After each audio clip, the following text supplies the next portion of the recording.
ఇక్కడ సీనియారిటీలో ఒక ఆయన పిఎస్ఆర్ ఆంజనేయులు ఉన్నారు, డీజీకే సునీల్ కుమార్ ఉన్నారు.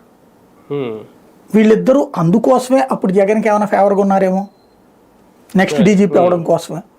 ఈలోపు గవర్నమెంట్ పడిపోయింది, వీళ్ళు వచ్చారు. అప్పుడు హరీష్ కుమార్ గుప్తా గారు లైమ్ లైట్లో లేకుండా పక్కన ఉన్నారు. ఇప్పుడు వీళ్ళిద్దరిని లైమ్ లైట్లో లేకుండా పక్కన పెట్టారు. కానీ డీజీపీ ప్యానల్ అప్పుడు కంపల్సరీగా వీళ్ళ పేర్లు పెట్టాలి, వీళ్ళతో పాటు ఇంకో ఇద్దరితో పెట్టాలి, సీనియారిటీ మొత్తం ఒక 5గురిదో ఏమో పెట్టాలి అక్కడ. ఇట్లాంటి సందర్భంలో అక్కడికి వెళ్ళాక వాళ్ళు తేల్చకుండా తీసేయకుండా ఇక్కడే వాళ్ళని అనర్హులు అని చేసేయటం, లేదా అక్కడికి వెళ్ళాక వాళ్ళు డీజీపీ లిస్ట్ ఇచ్చేటప్పుడు వీళ్ళ పేరు చెప్తే మేము ఈ కారణంగా వీళ్ళొద్దు అనుకుంటున్నాం అని చెప్పడం, తద్వారా వీళ్ళకి డీజీపీ అవకాశం చెడగొట్టడం రాదు. అంటే ఆల్రెడీ సస్పెన్షన్ వెయిట్ ఉంటే కూడా దానికి ప్రమోషన్ కి ఎలిజిబిలిటీ అవరేమో కదా, అందుకోసం పెట్టినట్టున్నారు.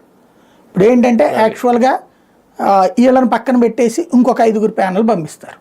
తద్వారా ఇప్పుడు ఇదివరకు ఏబి వెంకటేశ్వర గారికి ఆ ఛాన్స్ ఉంది, డీజీపీ అయ్యే ఛాన్స్.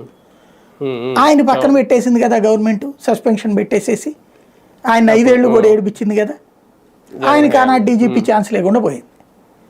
చివరికి ఆ డీజీ క్యాడర్లో ఆ ప్రింటింగ్ అండ్ మిషనరీ అని చెప్పి 1 గంట సేపు పనిచేసి రిటైర్ అయిపోయాడు ఆయన.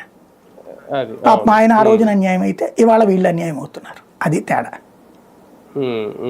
అంటే ఒకటి సార్, అంటే ఓకే ఈయనకి ఇంకా సర్వీస్ ఉంది కదా సునీల్ కుమార్ గారు, ఏడాదిన్నర ఉన్నట్టుంది ఉంది. అంటే వాస్తవానికి ఒకవేళ